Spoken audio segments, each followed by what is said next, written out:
Welcome to Whiteboard Time Machine, where history comes alive. Subscribe and step into the past.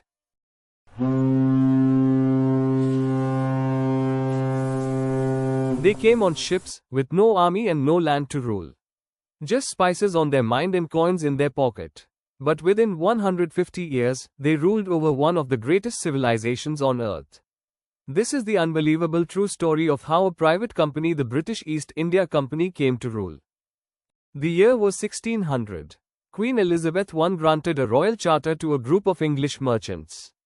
Their mission was to trade with the East spices, silk, and gold. They called themselves the East India Company. At first, they were just one of many. The Dutch and Portuguese were already busy trading along India's coast. But the Mughals ruled India then. The subcontinent was rich, powerful, and flourishing under Emperor Jahangir. In 1612, the British got their first trade rights in Surat. A small step, but one that changed history. For decades, they played it safe, just trade. But when the mighty Mughal Empire began to crumble in the early 1700s, the company saw opportunity. India was no longer united. Powerful regional kingdoms like Bengal, Mysore, and the Marathas fought for dominance. And in this chaos, the British found their way in. They didn't conquer first. They manipulated. They took sides, funded rebels, signed treaties, built forts, and slowly, they started building their own private army. The real turning point came in 1757.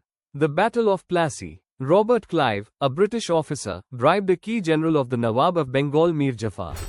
What followed was not a war, but a betrayal. The Nawab's army didn't fight. The British won Bengal, the richest province of India, without much bloodshed. They were no longer just traders. They were rulers now. With Bengal under control, the company expanded aggressively. They forced farmers to grow cash crops like indigo and opium, not food.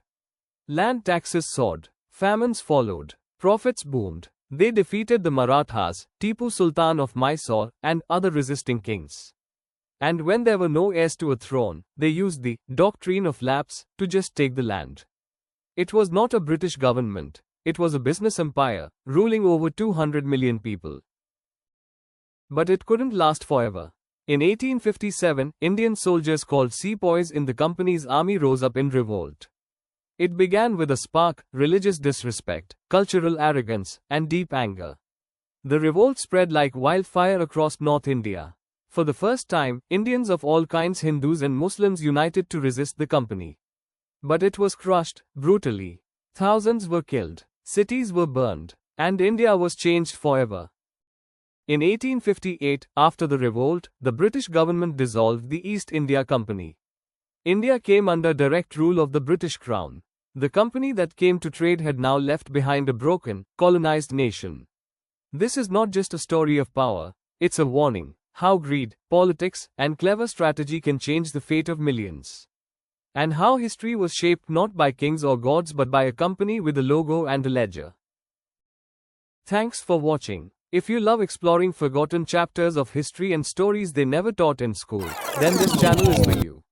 Hit that subscribe button and join us every week as we uncover the past, one story at a time.